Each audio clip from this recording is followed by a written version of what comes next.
اطلع يا ام علي. الصلاة على النبي. بسم الله ما شاء الله ولا قوه الا بالله. اللهم صل على النبي. اخدم الخامه في الصنعه تطلع معاك ما شاء الله. اهي ما شاء الله. اللهم صل على النبي. بالهنا والشفا. الف هنا وشفا. مفيش كلام يعني. الف هنا. الشكل بيتكلم عن نفسه. الحمد لله الحمد لله. 26 سنه في الصنعه يا أستاذ علي. دي ام علي بطريقه مختلفه غير الطريقه المعتاده اللي بتنعمل في الافراح. السلام عليكم ورحمة الله. ولأول مرة طريقة عمل أم علي بطريقة جديدة مع الشيف أحمد عبادة. السلام عليكم. كل سنه وانتم طيبين. طبعا الناس كلها متعوده ان ام علي ملفيه ومكسرات ولبن، صح يا أستاذ علي؟ مظبوط يا شيف. احنا المره دي مش هنعملها بملفيه. احنا أيوة. جبنا جلاش اهوت. طريقة جديدة خالص يا شيف. جلاش اهو قطعناه. أيوة. الجلاش العادي بتاعنا اللي هو الخمسات ده ال5 كيلو. تمام. وهنحمره في سمنه. تمام. أيوة. البندق خدناه حمصناه في الفرن. بن. تمام. وكسرناه. وكسرناه. اللوز سلقناه وقطعناه. وهيتحمر برضه. الزبيب غسلناه بميه ونقعناه في ميه شويه عشان السكر بتاعه ما يبقاش كتير. واخد بالك. وهنحمره دوخه. معانا جوز هند ضفره. ومعايا زدان. وزدان. تمام. معايا كريمه لباني. ومعايا اللبن واخد سكره وبيغلي. تمام. اللبن واخد سكره وبيغلي. غليناه يعني يا شيف وسبناه هدا شويه. تمام. يبقى دافي مش يبقى ساخن. اول حاجه يا أستاذ علي احنا هناخد اللوز نحمره الاول في سمنه وزيت. تمام. وبعد شويه هننزل عليه بالبندق او هننزل عليه باللوز الاول. ايوه زي ما هنشوف يا شيف كده الخطوات مع بعض ان شاء الله. اهو نبداوا بقى. بسم الله.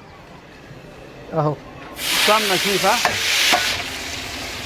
محمر الاول يا شيف اللوز. اللوز. تمام. ليه بقى؟ لان الجلاش فيه نشا، لو نزل في السمنه ده والزيت مش هينفع نشتغل بيه. أيوة. فانا بناخد اللوز الاول، بناخد الحاجات البسيطه الاول. ايوه طبعا احنا كده شيف اول حاجه نحمر اللوز وبعد كده بناخد عليه الزبيب وبعد كده البندق ونصفيهم، ناخدهم على جنب ونصفيهم. بعد كده نخش بالسوداني ونصفيه ونحطه عليهم. تمام.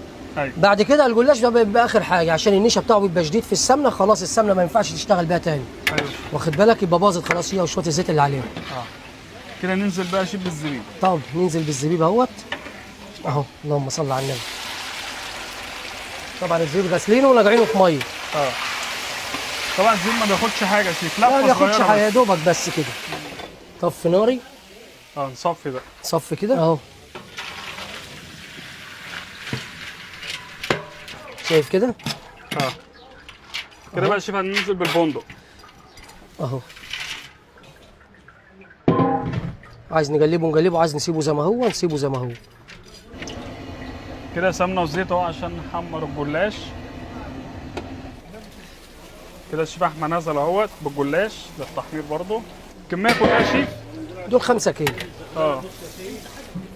طبعا هو هيشرب السمنه كلها والزيت. اول ما يبدا ينشف كل ده بينطره تاني. فضيه تاني.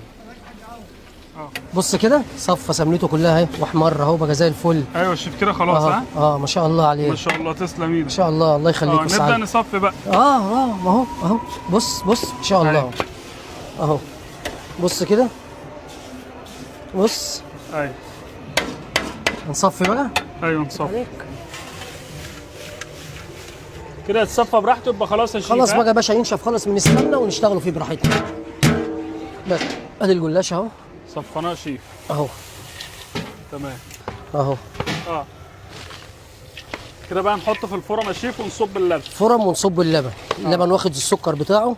أيوة. وبرده مدينه كريمه لباني. وبعد ما ياخد اللبن بتاعه وتشرب شويه واخد بالك.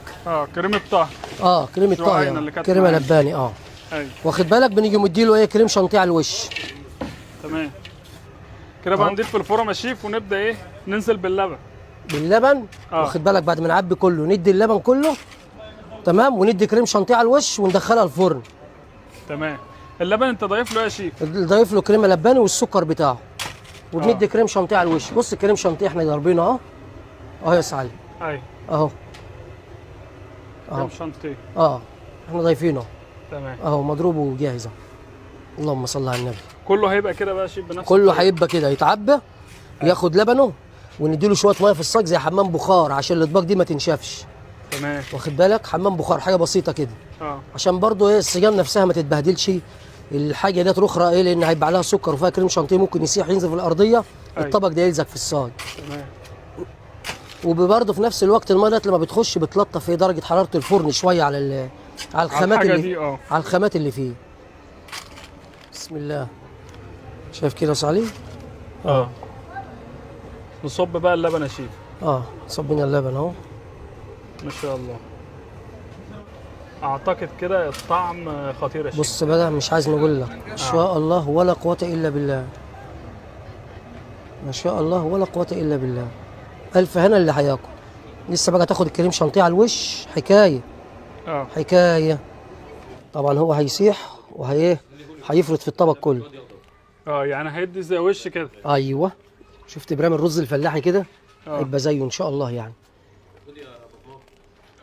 كله هيبقى كده ان شاء الله. له برضه انت ميه في الارضيه عشان ما ينشفش. انا بنديله حمام بخار. بص هنا في ميه اهي. قدم الخامه في الصنعه تطلع معاك ما شاء الله اهي. ما شاء الله. اللهم صل على النبي بالهنا والشفا. سلم ايدك يا شيف. الله يخليك يا باشا.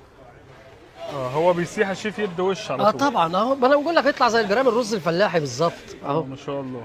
اهم حاجه وانت شغال واحده بواحده اهو. ان اجل رجه بتلاقي ده هبط ولزج.